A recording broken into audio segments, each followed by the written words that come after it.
Don't think you're gonna be able to get the birds, buddy. What is that? Hey, what's going on, good people? Welcome to another edition of Russ Can Fly. Well, not really.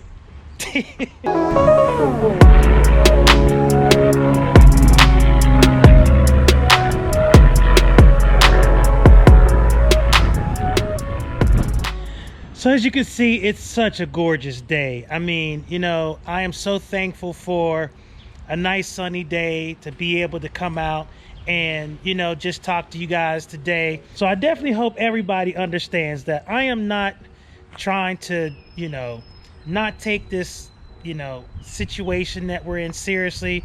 I know some of you are dealing with some very, very real circumstances, be it financially, emotionally, psychologically, as it relates to this issue.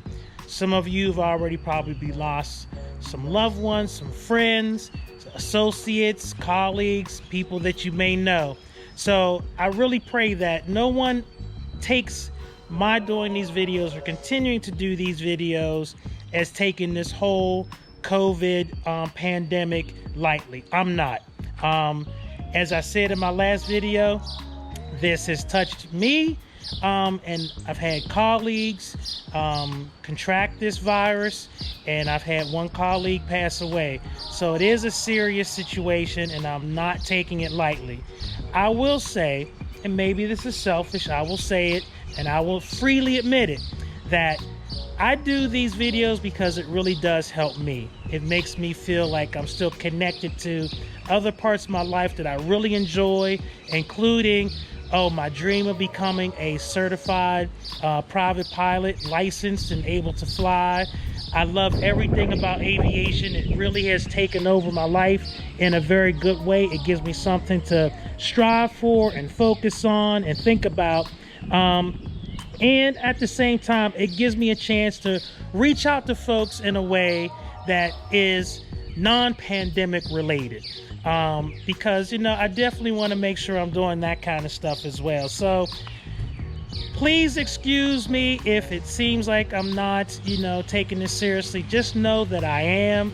It's just that I'm really trying to reach out to all of you folks, and to keep myself kind of sane in this really crazy time. So with that, let me jump into my subscriber shout out and a really quick, you know, what the topic of this video is going to be about.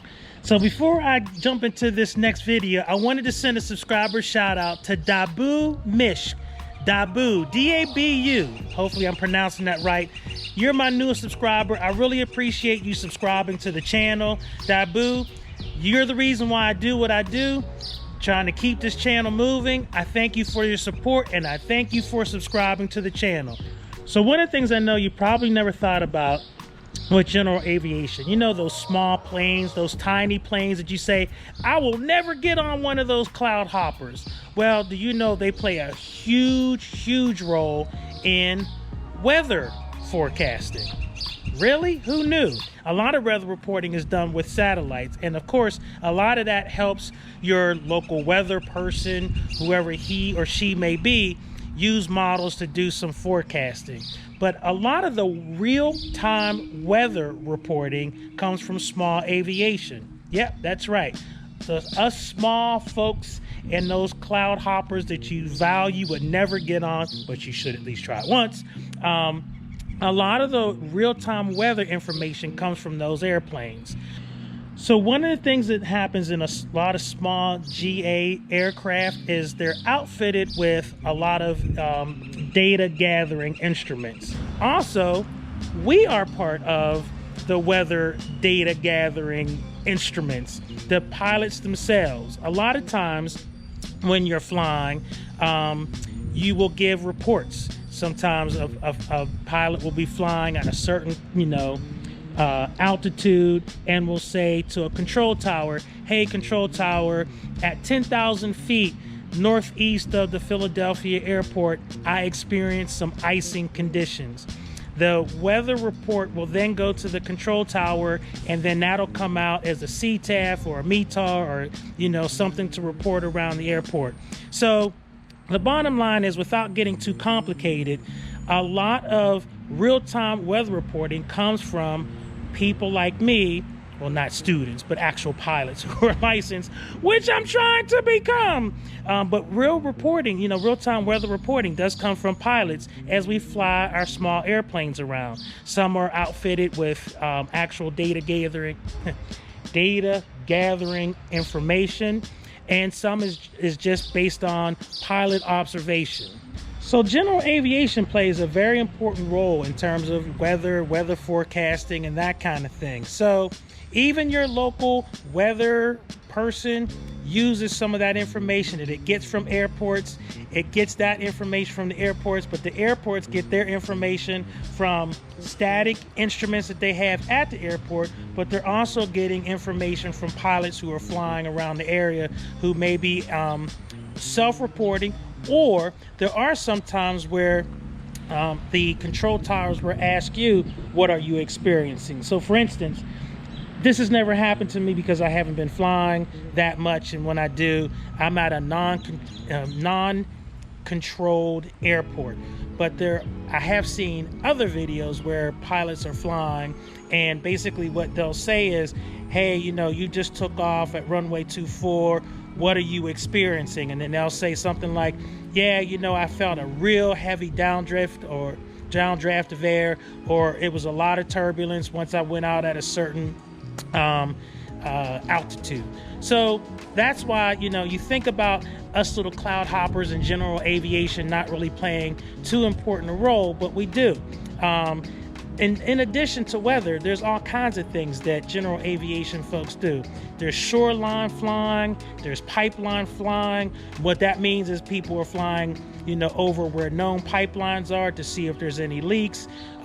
People who do general aviation, and I'm actually interested in doing something like this, where you're flying over like a shoreline to track, wildlife, be it shark migrations or whales or dolphins or any of that kind of stuff. So there's a lot of things that general aviation do. One of the things I really wish I could do right now, and I am just so upset that I'm not a licensed pilot, is I saw somebody who was part of the general aviation family. They got into their airplane, they flew, and I can't remember where they flew to, but they flew to a place that had surgical masks. They loaded up their plane and they flew them to the New York metropolitan area, dropped them off, went back. And I think they did that a couple times. I would love to be doing something like that.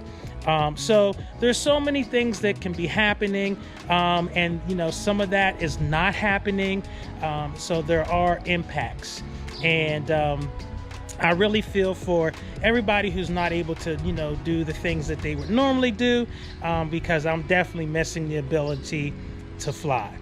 So with that, I'm going to sign off, and I'm going to say thank you for staying with me. Listen, let's talk. If you have any questions, any comments, or you just want to say hi, definitely drop a comment down below. So no matter what the comment is, drop it down, because I'm going to respond to any and all comments. The general aviation and the Russ Can Fly communities, they both mean so much to me. And so anybody who reaches out for whatever reason, I am going to connect with you. So if you are so inclined, definitely connect with me, and so that we can, keep connected to the world, so that we don't, kind of go into our little hovels and just kind of disappear. All right. Thank you so much. Thank you for all the people who have subscribed. I know these aren't exciting, but they are what they are for the times. If you have not subscribed to the channel, I would ask that you do so to support the channel for me. I would definitely be most appreciative. With that, Russ Can Fly, Russ Kid, signing off. Do take care of yourself. Peace.